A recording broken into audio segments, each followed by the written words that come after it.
Salut tout le monde, j'espère que vous allez bien. Bienvenue aujourd'hui dans ce nouvel épisode de mon podcast. Aujourd'hui on va parler d'une thématique qui va certainement faire plaisir à beaucoup d'entre vous, j'espère. Aujourd'hui on va parler des jeux vidéo et plus particulièrement des consoles de jeux vidéo. Comment ça a évolué au fil du temps. On va faire ça sous forme de questions-réponses.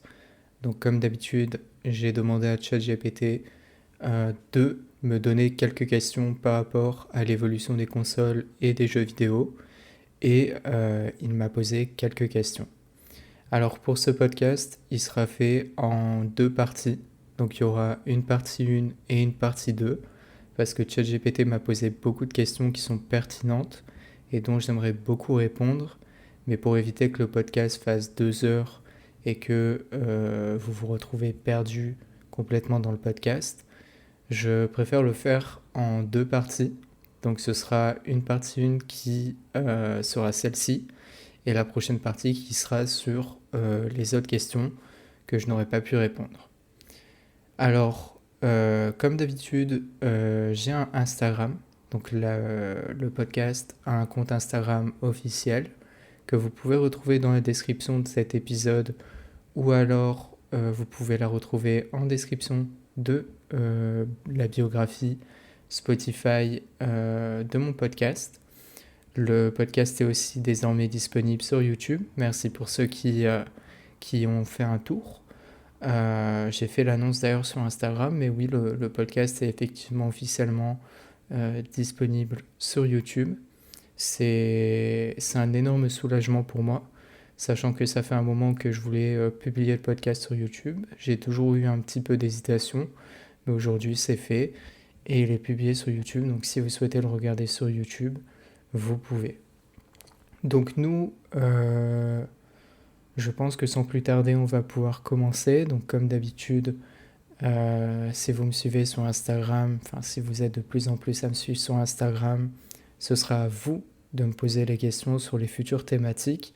En attendant, comme je l'ai déjà expliqué dans l'épisode précédent, le problème c'est que je n'ai pas une communauté qui est assez grande pour pouvoir demander à ma communauté de me poser des questions. Alors je remets absolument pas la faute sur vous, bien évidemment. Tout vient avec le temps et tout vient à celui qui sait être patient. Mais pour le moment, vraiment, c'est ChatGPT qui va me poser les questions pendant un certain temps. Puis ensuite, je vous demanderai à vous, ma communauté, d'interagir avec moi pour les futures questions et les futures thématiques. Donc voilà. Donc maintenant que vous savez tout ça, je pense qu'on va pouvoir commencer directement par la première question. Donc n'oubliez pas que la thématique d'aujourd'hui, c'est l'avenir des jeux vidéo, donc des consoles, etc. Donc voilà. Donc je pense que j'ai jamais parlé des jeux vidéo, mais j'ai une histoire très complète avec les jeux vidéo. Il faut savoir que moi, très jeune, je jouais déjà aux jeux vidéo, et donc moi j'ai connu la période de la GameCube, de la première Xbox et de la PlayStation 2. Donc ça va être vraiment intéressant pour vous de voir un petit peu cette question. Enfin, c'est plutôt toutes ces questions qui ont été posées qui sont vachement intéressantes. Euh, et, euh, et pour le coup, vraiment, il en a posé des très bonnes. Donc voilà. Alors, on va pouvoir commencer par la première question. Donc, quel souvenir avez-vous de votre première console de jeu? Alors moi, la première console de jeu que j'ai réellement eue, comme j'ai expliqué précédemment, j'ai eu les trois consoles, donc la GameCube, la PlayStation 2 et la première Xbox.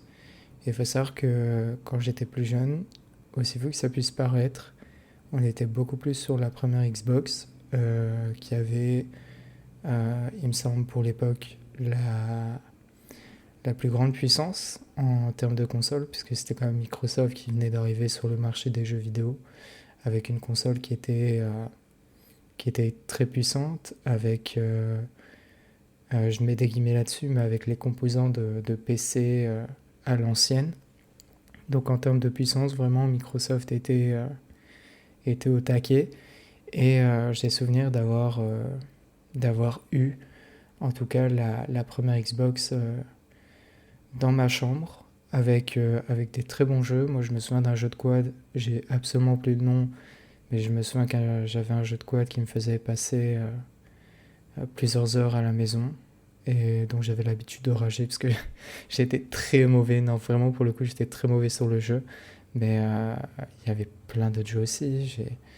J'avais un jeu où je me souviens, on contrôlait des robots, etc. Enfin, tous des petits jeux comme ça. Enfin, voilà. Non, vraiment, la première Xbox, je pense que c'est la console qui m'a le plus accompagné en tout cas. Et je sais qu'à une certaine période, ma console a rendu l'âme parce que j'en prenais pas soin quand j'étais plus jeune et donc malheureusement elle a rendu l'âme et j'étais très triste par rapport à ça parce que je suis passé d'une Xbox à une Nintendo 64 si je me souviens bien. Donc je suis passé d'une Xbox à une Nintendo 64 et de la Nintendo 64 à une PlayStation 1, ce qui était vraiment pas ouf.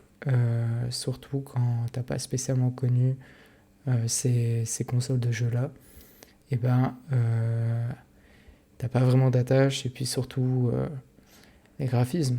On était déjà, on était déjà une étape au-dessus en termes de graphisme sur la première Xbox.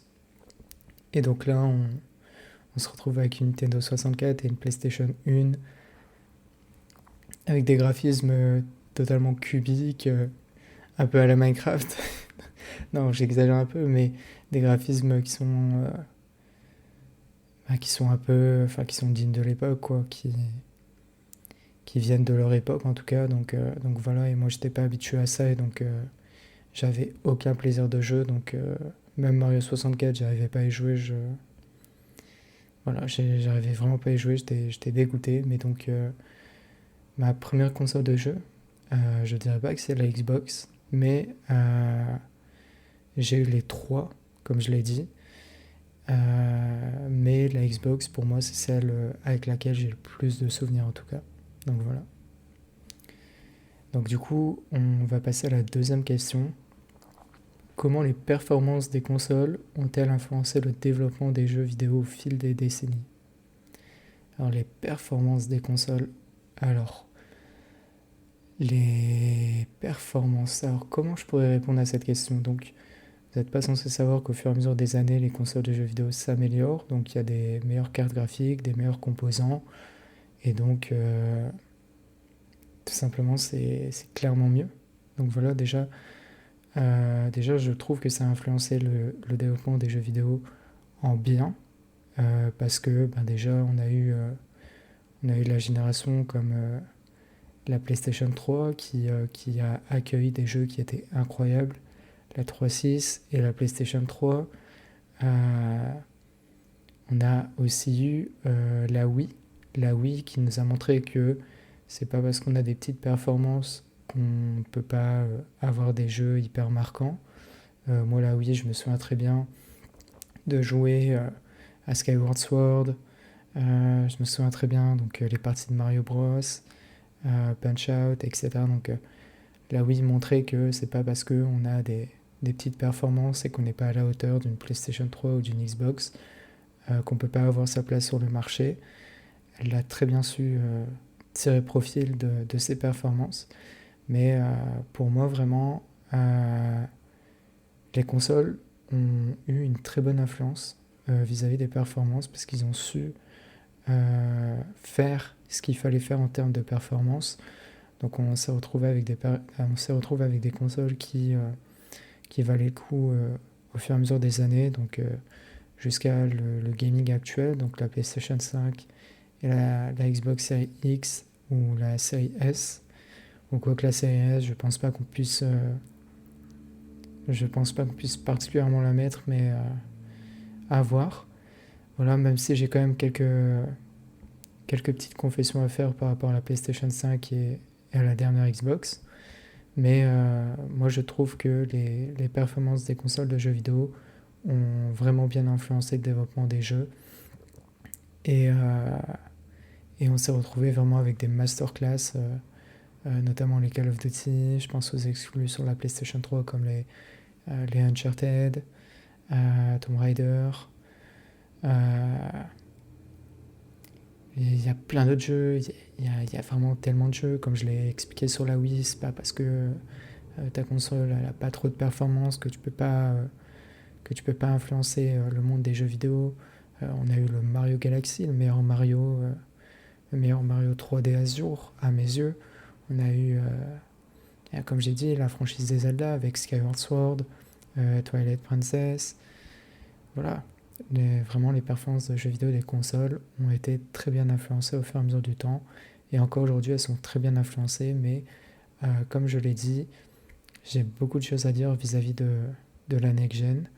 Et quand viendra la question, je dévoilerai tout. Voilà, je viderai mon sac, je dirai tout ce que je pense. Donc voilà, mais pour le moment, ce n'est pas le moment de parler de tout ça, donc on va attendre un peu. Donc voilà. Donc du coup, on a répondu à la question 2. On va répondre à la question 3. Quels sont les jeux ou franchises qui ont le mieux tiré parti des avancées technologiques des consoles? Alors, c'est une très bonne question. Si certaines personnes sont encore dans le rétro gaming actuel, ça peut vous faire plaisir. Alors moi, je pense déjà, dans un premier temps, aux exclusivités. Les exclusivités des consoles tirent parti tirent vraiment parti des performances de la console. Comme j'ai expliqué, Uncharted sur PlayStation 3, c'est magnifique. Vraiment, c'est super beau, c'est un très beau jeu.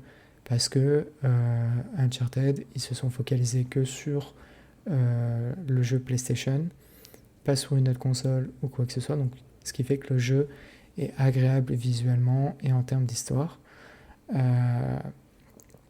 On peut parler donc encore une fois de la Wii avec le motion gaming. Donc le motion gaming, les autres consoles ont essayé de le reproduire, notamment PlayStation. Il y avait Xbox avec la Kinect. Mais aucun constructeur n'a réussi à faire ce que la Wii a fait par rapport au motion gaming. Donc voilà, et les jeux de la Wii ont su tirer profil, en tout cas du motion gaming, parce que je sais que sur la Wii, tu pouvais brancher une petite manette en bas de ton contrôleur Wii. Tu pouvais brancher une manette pro et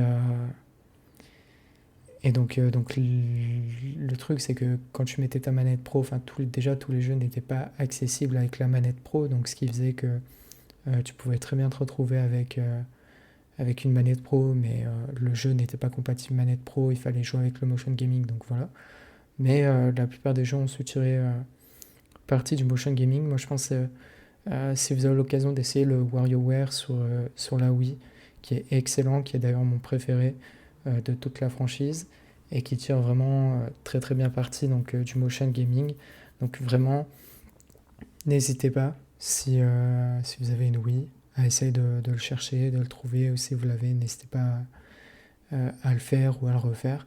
Donc voilà, donc pour moi vraiment, c'est vraiment des franchises exclusives aux consoles elles-mêmes qui ont su tirer le meilleur parti des avancées technologiques des consoles. Donc voilà. Après, on peut citer aussi d'autres jeux, hein. On avait les Call of Duty sur console qui exploitaient bien la chose, quoi. On avait les GTA aussi. GTA sur console, c'est quand même fou. Est-ce que vous imaginez quand même que GTA 5 est sorti sur PlayStation 3 et sur la 360? C'est énorme, quoi. Quand on voit l'open world, quand on voit le monde dans lequel on marche, etc. Donc moi je trouve ça fou, complètement dingue. Et c'est vraiment des jeux et j'irai même plus loin, les développeurs ont été complètement fous parce ils ont vraiment su tirer parti de toutes les avancées des consoles pour en faire vraiment des jeux coup de cœur, des jeux qu'on adore et qu'on apprécie pour le coup. Donc vraiment, il faut pas changer ça, même si j'ai l'impression que le jeu vidéo aujourd'hui change beaucoup avec tout ce qui est cloud gaming, etc. Mais comme j'ai dit tout à l'heure, patience, on en reviendra par rapport à ces questions. D'ailleurs, les questions par rapport au cloud gaming, etc. C'est vraiment les dernières questions, donc patience. Patience. Donc du coup, on a répondu à la question 3. Donc du coup, question 4. Quelle console, selon vous, a eu l'impact le plus significatif sur l'industrie du jeu vidéo et pourquoi? Alors, quelle console? Euh, Alors pour moi, je sais pas pourquoi. Moi, je dirais que c'est la Wii. Voilà. Alors, ça va paraître fou, mais je dirais que c'est la Wii. Ou alors, dans quel cas, je dirais que c'est la PlayStation 1 qui a eu un impact incroyable sur le monde des jeux vidéo. Puisque la PlayStation 1, c'est quand même de la 3D poussée, c'est une 3D incroyable pour son époque. Donc la PlayStation 1, elle était complètement incroyable, elle était folle aux yeux des gens et de là, les gens ont commencé à un peu plus s'intéresser au gaming et au monde du jeu vidéo. Mais si on en revient à la Wii, pour moi la Wii, elle a montré qu'il y a une nouvelle façon, enfin pas une nouvelle façon, mais plutôt une autre façon de jouer aux jeux vidéo, donc notamment comme je l'ai dit tout à l'heure avec le motion gaming. Donc on a pu avoir beaucoup plus de jeux axés sur le motion gaming, des jeux beaucoup plus familiales. Donc voilà, l'objectif de la Wii, c'était pas d'en faire une console de tryharder, mais plutôt une console familiale. Et, euh, et pour moi, c'est vrai qu'elle a changé de très loin l'industrie du jeu vidéo, parce que beaucoup de personnes ont cru au motion gaming, ce qui n'est pas le cas aujourd'hui. Parce que je pense que vous le voyez vous-même, on n'a pas des manettes en motion gaming, et même la Nintendo Switch n'a pas des manettes en motion gaming, donc du coup, est-ce qu'il fallait y croire? Je sais pas. Moi, j'avoue que quand j'étais plus jeune, j'adorais ça. Vraiment, le motion gaming, c'était incroyable et je trouvais qu'avec Nintendo qui savait le faire. Mais j'avoue qu'aujourd'hui, on peut pas remplacer le motion gaming par une bonne vieille manette et ça, il faut en prendre conscience. Mais je pense que pour moi, vraiment, la PlayStation 1 ou la Nintendo Wii, elle a eu certainement l'un des plus grands impacts sur le monde du jeu vidéo. Ou alors la NES, qui a été, j'allais dire la première console, mais pas du tout. Mais la NES qui a eu un rôle majeur dans le monde des jeux vidéo, puisque c'est grâce à cette console qu'on a pu avoir le gaming qu'on a actuellement. Donc ouais, voilà. Mais là, je suis encore en train de réfléchir par rapport à la Wii. J'avoue que j'ai pas envie de lâcher l'affaire par rapport à la Wii, c'est une dinguerie. Mais, euh, mais ouais, non, j'essaye de trouver quelques petits arguments. Moi, la Wii, je sais que le motion gaming, on était tous fous de ça, on était tous fanatiques, on se disait que c'était le futur. Et au final, ben, ça n'a pas spécialement marché. Donc je sais pas si en fait, au final, la Wii, on pourrait le mettre dans l'impact le plus significatif sur l'industrie du jeu vidéo. Je, je sais pas, je pense pas. Voilà. Après, on peut mettre aussi les consoles comme la PS3 et la 360 qui ont apporté l'HD, qui ont apporté aussi des jeux incroyables, qui ont poussé le mode online euh, plus loin que les consoles de l'ancienne génération, donc PS2, GameCube et la première Xbox. Donc voilà. En fait, il y a tellement de consoles qui ont eu d'impact sur le monde du jeu vidéo que je ne saurais pas dire laquelle. Moi, je serais tenté de vous dire toutes les consoles, mais, mais non, ce serait pas une bonne question. Donc pour moi, on pourrait citer donc, la NES ou la PlayStation 1, qui ont été pour moi des facteurs géniaux, enfin des grands facteurs de l'industrie dans lequel on est aujourd'hui, plutôt, donc l'industrie du jeu vidéo. Donc voilà. Donc question 4 qui était très compliquée à répondre, mais maintenant on va passer à la question 5 et certainement l'avant-dernière question. Comment les consoles portables ont-elles changé notre manière de jouer aux jeux vidéo? Alors, comment les consoles portables ont changé notre manière de jouer aux jeux vidéo? Donc, déjà le fait que c'est des consoles portables, le fait qu'on peut les amener partout, parce que bon, je pense pas que je pense pas que tu vas ramener, si on parle des consoles portables des d'avant plutôt, je pense pas, enfin si on se réfère aux consoles portables d'avant, euh, c'est les consoles que tu peux emmener partout, quoi. C'était des consoles qui étaient très petites. Je pense notamment à la DS, voire la Game Boy SP, qu'ils étaient très petits, donc qui rentraient très facilement dans un sac. Et c'est pas comme la Switch, qui est une console hybride. La Switch qui est très très très grande. Euh, En termes d'épaisseur, elle fait quand même son poids, etc. Donc voilà, mais les consoles portables ont changé notre manière de jouer, parce que déjà, premièrement, c'est portable, donc tu joues où tu veux, quand tu veux. Euh, voilà, donc avec de la batterie, bien évidemment, c'est mieux, mais tu joues quand tu veux, où tu veux, et donc ça, c'est déjà un très grand impact sur l'industrie du jeu vidéo. Mais les jeux aussi, dans un premier temps. Alors, les jeux à l'ancienne sur les consoles portables, c'était des jeux qui étaient exclusifs aux consoles portables. Parce on pouvait pas porter, par exemple, je sais pas, à cette période-là, il y avait la PSP et la PlayStation 2. On pouvait pas porter GTA San Andreas sur une PSP. Tu vois, ce serait complètement stupide. Il fallait faire quelques petits sacrifices euh, en termes euh, en termes de graphique, etc. Sachant qu'une PSP n'avait pas et n'a absolument pas la puissance d'une PlayStation 2, donc il fallait faire avec les composants de la PSP. Mais ça n'a pas empêché d'avoir des très bons jeux sur les consoles portables. D'ailleurs, il y a des très bonnes exclusivités, euh, comme aussi il y a des très bons jeux, etc. Donc voilà.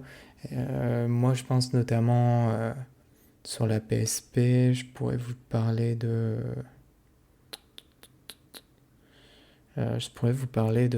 God of War. Euh, je crois que c'était le Ghost of Sparta. Je suis pas sûr, mais je pense qui était excellent. Enfin, vraiment pour le coup, qui était excellent et qui à la base, il me semble, était une exclue PSP qu'ils ont porté sur la PlayStation 2. Et le jeu sur PS2, quand il joue, bah, il est vraiment dégueulasse, quoi. Enfin, faut être honnête, c'était juste un portage de la PSP, parce que le jeu enfin, parce que du coup, Sony se sont dit que ils pourraient vendre plus d'exemplaires si le jeu était aussi sur PS2, donc voilà. Mais ce qui fait que le portage n'était pas propre et le jeu encore moins, donc voilà, le jeu, il fallait jouer sur PSP si tu voulais vraiment y jouer. Et c'est tous les choses comme ça. Après, il y a des consoles comme la DS qui ont apporté aussi une nouvelle façon de jouer, notamment avec le tactile. Euh, on a le tactile, on a aussi le microphone. Je sais que la DS avait eu des microphones, enfin, elle avait des micros sur le milieu de la barre, là, quand tu ouvrais ta DS. Il y avait un micro où dedans, bah, tu pouvais souffler pour des mini-jeux, etc. Donc ça servait notamment pour WarioWare, des jeux comme ça. Donc la DS a introduit un peu ce truc de l'écran tactile.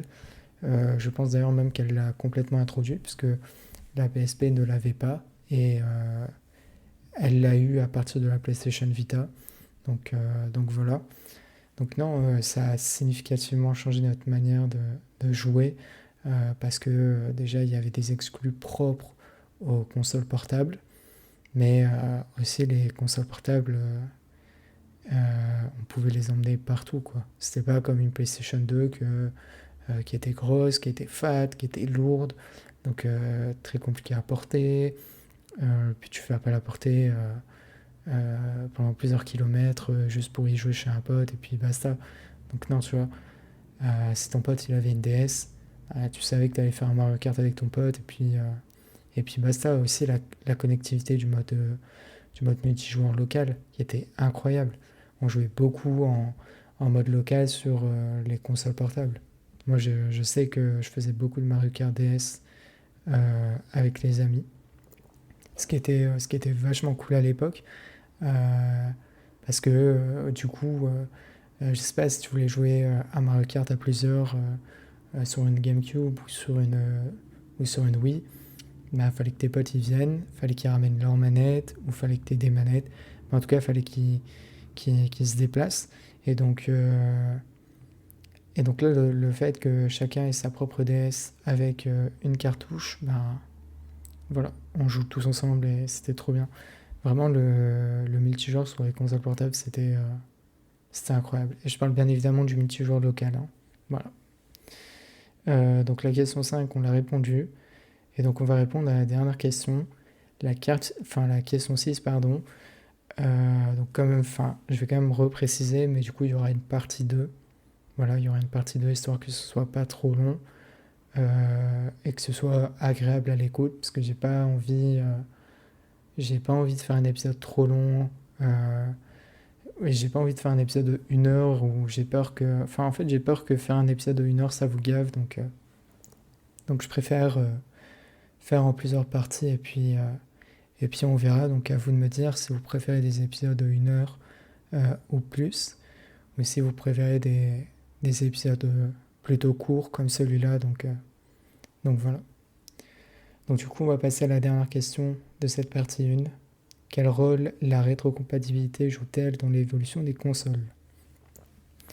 La rétrocompatibilité, un sujet sensible pour les joueurs de PlayStation. Voilà. Euh, Trop triste, trop triste. Ben déjà, dans un premier temps, trop triste pour les joueurs de chez PlayStation.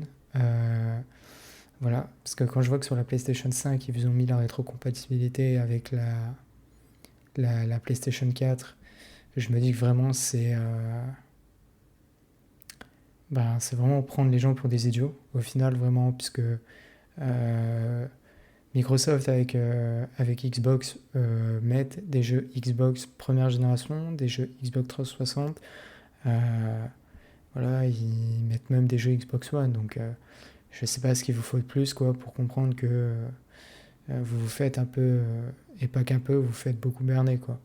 Et même Nintendo, en termes de rétrocompatibilité, était fort là-dessus, c'est que sur la Wii, on pouvait jouer à des jeux GameCube, euh, sur la DS, alors pas sur toutes les DS, mais sur la DS Lite et la DS Tank, il me semble, on pouvait jouer à des jeux Game Boy Advance.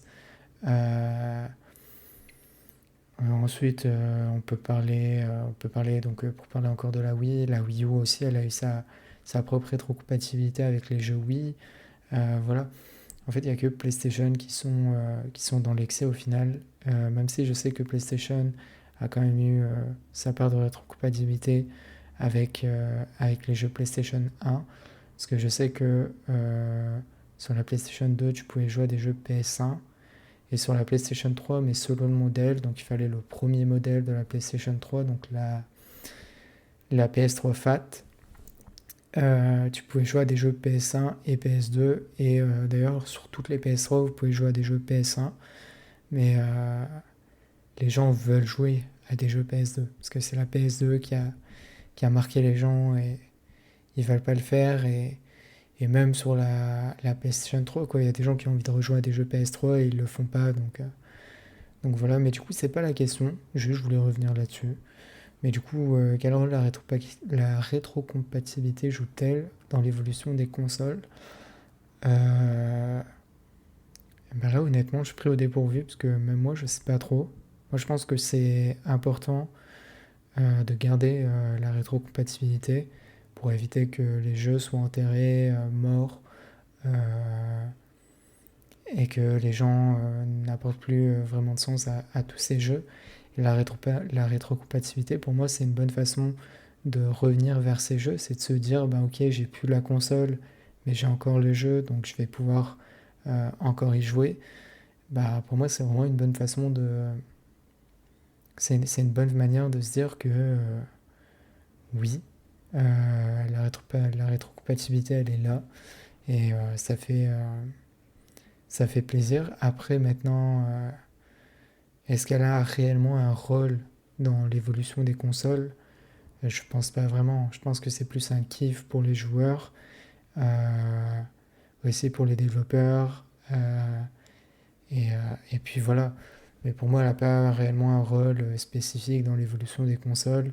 Et, euh, et voilà. Enfin, après, je sais qu'elle est importante aussi. Je sais que les gens réclament de la rétrocompatibilité. Il faut voir avec PlayStation où les gens se sentent vraiment douillés par ce que PlayStation fait, parce qu'ils veulent absolument pas mettre de la rétro, de la, comment ça s'appelle, de la rétrocompatibilité PlayStation 3, PlayStation 2, donc les gens se sentent douillés, mais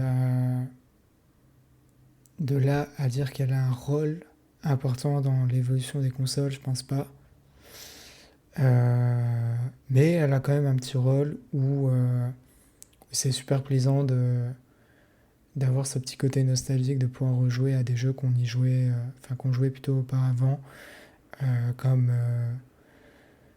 j'avais donné des exemples, mais plutôt c'est des exemples personnels, donc ça fonctionne pas vraiment, mais prenez les jeux de votre enfance. Si vous avez joué à la PlayStation 2 ou à la PlayStation 1, prenez, prenez des exemples propres à vous qui vous montrent qui vous montrent à quel point oui la rétrocompatibilité c'est trop bien et des fois tu as envie de jouer à un jeu mais tu peux pas y jouer parce que tu l'as pas et c'est là où je trouve que Microsoft est très fort, c'est que avec le Game Pass ils ont réussi à faire quelque chose de dingue.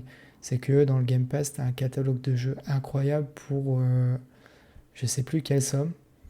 Je sais hmm, non, je sais plus quelle somme, je vais pas essayer de m'avancer là-dessus, mais pour telle somme par mois, tu as un catalogue de jeux rempli avec des jeux de la première Xbox, des jeux de la 360 et des jeux modernes, donc des jeux plus récents d'Xbox Series X, Xbox One, etc. Donc voilà, et c'est là où tu vois que Microsoft, eux, ne prennent pas leurs clients pour des pigeons. C'est que pour telle somme par mois, tu as un abonnement complet, un catalogue de jeux complet avec de la rétrocompatibilité complète. Et ça, je pense que c'est le meilleur move que Microsoft ait pu faire, en tout cas. Donc voilà. De là à dire que la rétrocompatibilité, elle joue, enfin, de là à dire qu'elle a un rôle, je sais pas, mais elle est là et ça fait plaisir. Moi, je sais que ça me fait plaisir de voir de la rétrocompatibilité. Après, je vous avoue que je suis assez loin de ça, mais pourquoi pas au final? Pourquoi pas si ça peut aider les gens à retrouver des jeux de leur enfance, si ça peut leur faire passer un bon moment, ben pourquoi pas? Voilà, pourquoi pas. Donc on a répondu à la question 6 qui était du coup la dernière question. Car nous, on va tout simplement s'arrêter et on reprendra donc pour la partie 2. Alors la partie 2, je ne sais pas quand est-ce qu'elle sortira. Je pense que la partie 2, je la ferai juste après, je la ferai juste après celle-là. Mais je ne sais pas quand la partie 2 sortira, mais restez à l'affût. Et pour rester à l'affût, vous pouvez tout simplement me suivre sur Instagram. Donc le lien est dans la description de cet épisode et dans ma biographie Spotify. Vous pouvez aussi écouter ce podcast maintenant sur YouTube. Il est disponible sur YouTube et sur Spotify. Et si vous souhaitez me soutenir, tout simplement, abonnez-vous, partagez le podcast. Moi, ça me ferait vraiment plaisir. Partagez mon Instagram, partagez toutes ces choses-là. Ça m'aiderait énormément. J'ai vraiment besoin de ça. J'ai vraiment besoin de ça en ce moment. Donc voilà, si vous voulez le faire de plein gré, de bon cœur, n'hésitez pas, vraiment, ça me ferait super plaisir. Et, euh, et puis voilà. Donc écoutez, nous on se retrouvera pour la partie 2, donc très prochainement. Je vous souhaite bon courage à toutes et à tous. Et je vous souhaite à tous une agréable soirée ou une agréable nuit. Au revoir.